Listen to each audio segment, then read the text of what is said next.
Hello people, welcome to another episode of Bethel Brothers Hot Rod Project Chevy.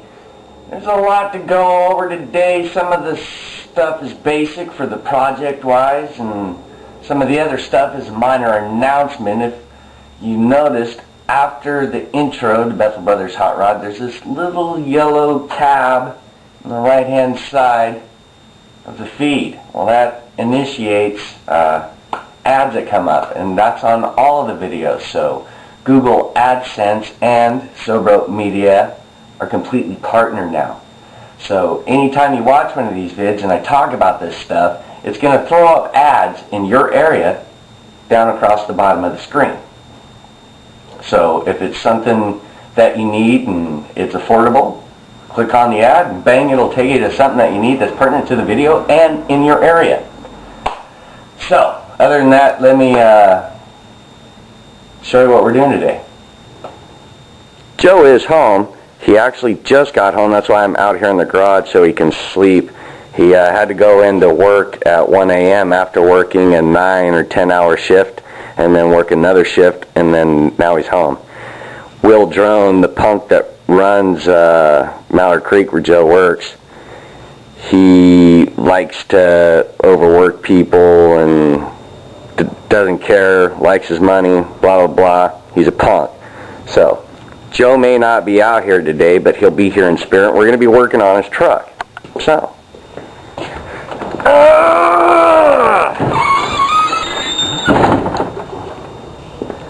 Pat Dan, saying hi to the neighbor. Joe's mirror posts are all rusted. And with the weather getting worse and condensation building, I'm going to fix them for him. Stick around, stay tuned. I'll show you how to do it. Joe just got out of the shower, and I was asking him how many hours he worked. 8 hours on Monday, and then I got called in at 6 p.m. till 9 p.m., and then back at 1 a.m. till 9:30. Yeah, he just got back right when I was walking out here. Almost 20 hours? Yeah, it's all thanks to Mr. Will Drone. I called him a punk. Dick. Yeah. So anyway, I got Joe's stuff out here, and he's going to figure out his hours. Probably get some sleep. Okay, so I got Tired Guy's posts off. The metal on the mirrors is good. How many hours? 21. 21 hours in 1 day. 1 day. 1 day. So he had 4 hours off. Thanks, Will Drone. You punk. Anyway, you can see how rusty these are. The scale is built up. Originally, when we did these, I ran them on the buffer wheel of doom and got them all polished. Super polished, in fact. And then clear coated them. Well, simple matter of the fact is this metal, after it was cleaned off, already started rusting when I put the clear coat on it. So that's underneath the clear coat. So this stuff actually has to be painted, or otherwise it's going to keep rusting and rusting and rusting and rusting. So I'm going to show you some steps, some tips and tricks to do this and have a nice smooth job with just rattle cans. Easy. No mess. No fuss. Easy. Not 21 hours a day. A couple hours. And we can do it all here together. People. Alright people, so first things first, I'm going to take one of these scaly rusted out ones and some light gauge sandpaper, in this case some worn out 220. I'm just going to lightly go over it, keeping the sanding strokes all going one way, and that does a lot to your painting. If you go a whole bunch of different directions, it'll show up in your paint. So go one direction and one direction only. Pick one and stick with it. And remove the rust scale. Otherwise that'll show up in your paint, it'll ruin your paint, make bubbles, all kinds of stuff. And you want to keep doing it until a shine appears. Or until all the rust is gone. Either one. It's kind of a long process. I can show you another way to speed it up, but you know, when you're dirty like this, sometimes you need some abrasive to get the dirty off. So that's step one. Okay, so I'm about 3/4 of the way through the sanding process. Unsanded, scaly, lumpy, bumpy, feels like an unshaved face.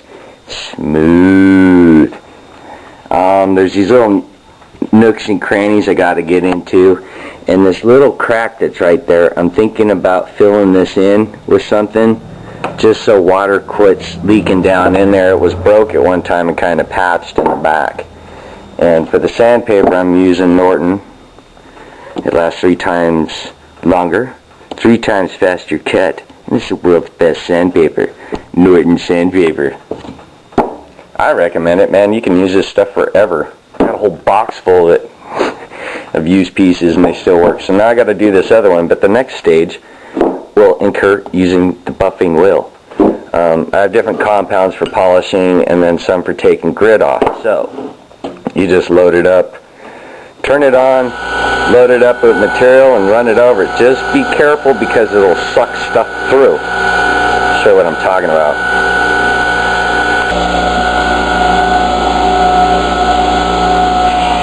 You want to be really careful doing this. And be forewarned that this stuff gets super hot running it over this. See how it's grabbing it? It'll make you want to suck through it, so you always got to watch when you come to the edge. But other than that, it'll severely clean up your project. Okay?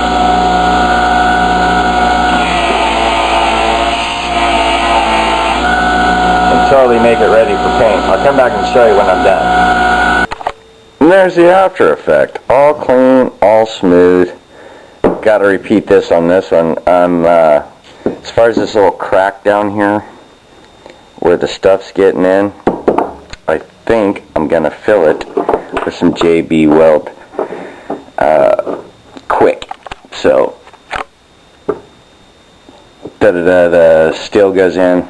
The hardener mixes like Bondo. I'm going to smoothly put it on with a razor and then sand down what I don't need just so I can seal that little bevel.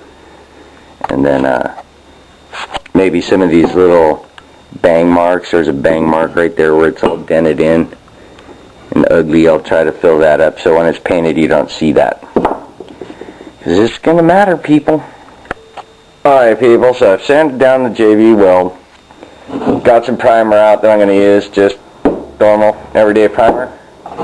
And then some Ace, rust stop, gloss white. I'm going to hang them up with hooks, shoot them outside in the sun. The best tip I can give for painting is start far away and walk in to your target. That way you'll find the perfect spots you like for adding material.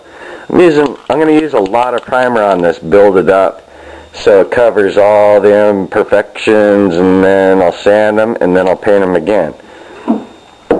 These steps apply to any kind of restoration, even a mini restoration, something as stupid as mirrors. Some of you may be going, dude, this is kind of repetitive, but if you haven't did this, it's one piece at a time. With any restoration, you can't do the whole thing at once. That'd be kind of cool. Anyway, I'm going to go hang these up. Okay, so I got the nuts and bolts screws down here primered and drying. The arms are now primered, and you can't see the bodywork stuff. Yeah, pretty. So as soon as that dries, I'll paint it and let that dry, and then we can put it back on the truck. Right, Mimi? Joey's still sleeping. Let's go. Okay, people, there you have it. Actually, just hung them up. I've got about 2 or 3 coats. I think 3 coats of white on them. It'll definitely be brighter than the current paint job. And I also just stuck the screws and stuff on top of this styrofoam and shot them too. So there you have it, people. Gotta let them dry. Be too gooey to try to tighten them on now. I'd probably stick to the side of the truck. But it looks a lot better than what they started out as, yeah? Alright, people. I've actually had enough time to take a shower and walk the dogs, and the paint still isn't dry. So, guess that's going to do it for this episode. Like I said, if you guys want some help on the Google Adsense stuff, let me know. Maybe I'll make a video on it. I recommend just watching these videos as I have a format that's already proven and working. So, it's up to you. Do you want to make some money or not? Anyway, that's going to do it for today, people. Got to start cooking dinner. Thanks for tuning in and watching Bethel Brothers Hot Rod. Peace out, babies. Watch my videos.